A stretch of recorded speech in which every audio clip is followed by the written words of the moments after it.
On est samedi matin et c'est le premier jour du camp FK Fight Camp et c'est moi qui ouvre le bal. Ce que j'ai prévu pour aujourd'hui, c'est une approche qui va permettre d'améliorer les réflexes et les automatismes en combat. L'intérêt de proposer une méthode, une approche, quelque chose de systémisé, c'est que on va pouvoir l'appliquer à différents arts martiaux et sports de combat. Donc comme ça, là, les gens que je vais avoir aujourd'hui, il y en a plein qui vont avoir pratiqué différents styles et ils vont pas se retrouver limités ensuite dans leur travail. Ils vont pouvoir reprendre, s'ils le veulent, cette méthode, cette approche et l'appliquer à leur style.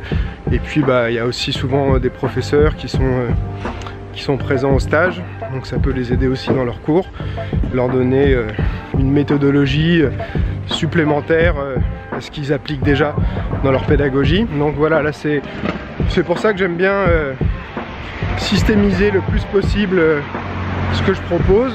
Pour moi aussi c'est plus pratique, parce que comme ça je vais pouvoir me dire tiens, aujourd'hui je vais appliquer tel système dans mon cours, et en plus au fur et à mesure avec le temps je vais réussir en général à enrichir ce système et être en constante évolution pour proposer quelque chose de plus en plus intéressant.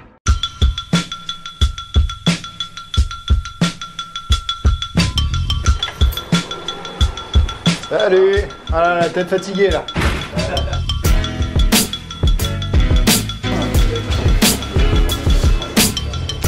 Allez, là on est en pleine séance, il est 11h45, donc ça fait déjà 1h45 qui sont à l'entraînement. Il leur reste 3 quarts d'heure, parce que c'est 2h30 et la salle est pleine, hein. Mon cours était complet, on a bloqué à 30 personnes. Hop, on peut voir là le monde qu'il y a derrière moi. On est en train de travailler donc sur ma méthode pour améliorer ses réflexes et ses automatismes en combat. Donc voilà, pour moi c'est une méthode hyper importante et surtout, comme j'ai déjà dit, hein, l'intérêt c'est qu'elle peut s'adapter à différents styles. Là on est déjà sur une étape un petit peu plus avancée. Et ça se passe très bien, mais c'est fatigant parce qu'il y a du travail de vitesse aussi. Donc on sent que déjà ça commence à fatiguer. Il y en a qui ont déjà changé de t-shirt tellement ils étaient en train de transpirer.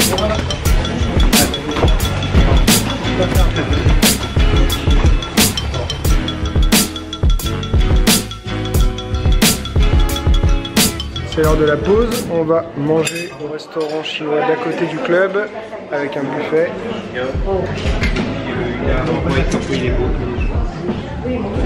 Obligé de manger, mais il va falloir manger léger pour pas être trop lourd. Eh oui, c'est Scandinave.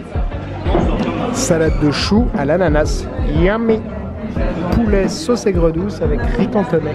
Et voilà, on a fini de manger, il reste une petite demi-heure pour digérer. Avec le grappling ça va pas être facile, surtout s'il y a des genoux sur le ventre, des techniques comme ça. C'est pas ce qui est le mieux pour la digestion. Tiens, il y en a qui sont en train de faire sécher leurs affaires à l'extérieur. Hop. J'espère qu'ils ont quand même prévu d'échanges parce que ça me paraît pas ultra efficace comme technique. À mon avis, ça va être encore bien mouillé. Anthony au montage, direct. Voilà, c'est sec, prêt pour repartir. Ça sent pas trop mauvais, mais on va mettre un petit peu d'huile essentielle quand même.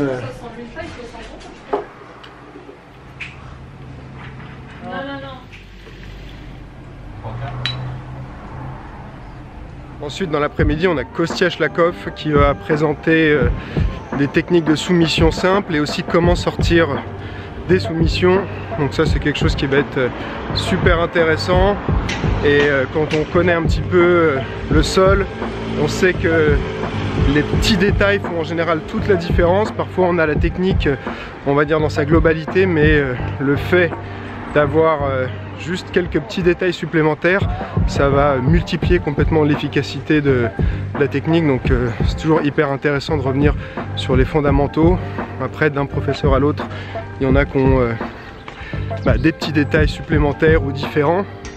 Et ça permet vraiment souvent avec peu de choses, de changer complètement l'efficacité de son jeu au sol. Donc ça, je suis super excité à l'idée de faire l'entraînement avec Kostya. Je suis bien au stage, vous avez pu le constater. Il est arrivé là par hasard, J'ai vu de la lumière. Donc on va le refaire. Je suis ici. Position, garde papillon, fesses vers l'arrière. Mon partenaire il vient attraper ma tête. Il est énervé, il fait de la lutte. J'attrape son... Ils sont pas mal tes snatchs. J'attrape son coude, pied à la hanche, je ramène mon pied vers moi, pied dans le biceps. Je glisse, je glisse, je glisse, je glisse. Donc là on est avec Kostya sur le travail de soumission. On travaille une omoplata depuis une attaque en triangle, donc transition d'omoplata vers triangle. On a vu aussi comment sortir du triangle et comment défendre l'omoplata, donc c'est super intéressant parce qu'on a et l'aspect attaque et l'aspect défense sur les mêmes techniques. Du coup on va savoir comment les placer, mais on va aussi pouvoir anticiper les contres que va faire l'autre et ça permet de prévoir derrière d'autres attaques en chaîne pour améliorer son jeu au sol et être plus efficace.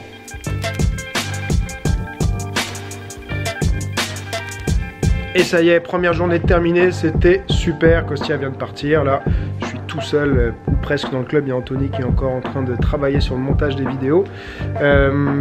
Génial, super première journée, une bonne énergie, des gens motivés là pour apprendre. Le cours avec Kostya était vraiment top. C'était pas physique, donc c'était bien parce que ceux qui étaient là ce matin, ça leur a permis de récupérer, de continuer à apprendre mais sans trop se fatiguer. Vraiment du travail de précision avec Kostya. J'ai trouvé ça hyper intéressant et puis c'est un concept que j'aime bien, c'est-à-dire de travailler une attaque et ensuite d'apprendre à la défendre. Comme ça celui qui est partenaire, il doit continuer à travailler son attaque pour que l'autre puisse la défendre et ça permet je trouve de renforcer aussi la compréhension de l'attaque et puis pas d'avoir des lacunes, c'est-à-dire que au fur et à mesure qu'on développe son répertoire technique, on développe aussi le répertoire technique de ses contres. Donc super idée de la part de Kostya de faire ce programme là. On a vu pas mal de détails, donc c'est vrai que ça fait beaucoup d'informations à retenir. Et c'est pour ça que derrière il y aura la vidéo. Moi c'est... Voilà, c'est plus à dire, hein. Je sais que la vidéo, ça fonctionne, il y a tellement de gens qui apprennent par vidéo. On le voit dans le grappling, je le vois, hein, tous les gars qui s'entraînent au club et tout, en JJB et tout ça, ils sont tout le temps en train de regarder des vidéos, que ce soit des vidéos sur YouTube, des DVD, des choses comme ça. Et on sait très bien que c'est un milieu où les gens progressent énormément en vidéo, mais c'est possible dans tous les styles pour moi. C'est juste une question d'adapter parfois sa pédagogie à la vidéo. Dans les stages comme ça, on fait plein de rappels, plein de corrections techniques, donc c'est parfait justement pour apprendre derrière en vidéo. Et voilà, c'est le slogan un petit peu là du Fight Camp, c'est quelque chose que je trouve d'hyper important et qui me tient beaucoup à cœur, c'est le savoir est une arme, apprend constamment. Et donc on peut pas apprendre constamment physiquement, parce qu'on peut pas être tout le temps actif physiquement. Au bout d'un moment on n'est plus assez frais, tout ça, il faut récupérer, mais on peut quand même continuer à apprendre. Même les jours où on va décider de se reposer, de récupérer sur le plan physique, on peut continuer à apprendre grâce à la vidéo notamment. Je trouve que c'est un moyen génial. Et bien sûr, de temps en temps, il faut aussi faire des breaks complets parce que le cerveau, il a besoin un petit peu aussi de récupérer. Donc voilà, fin de cette première journée. J'ai hâte d'être demain. Demain, c'est un super programme encore. On a Yuri le matin pour la lutte et Danny Bill l'après-midi pour le Muay Thai. Une légende. Je suis sûr que ça va être génial. Allez, à demain. Ciao.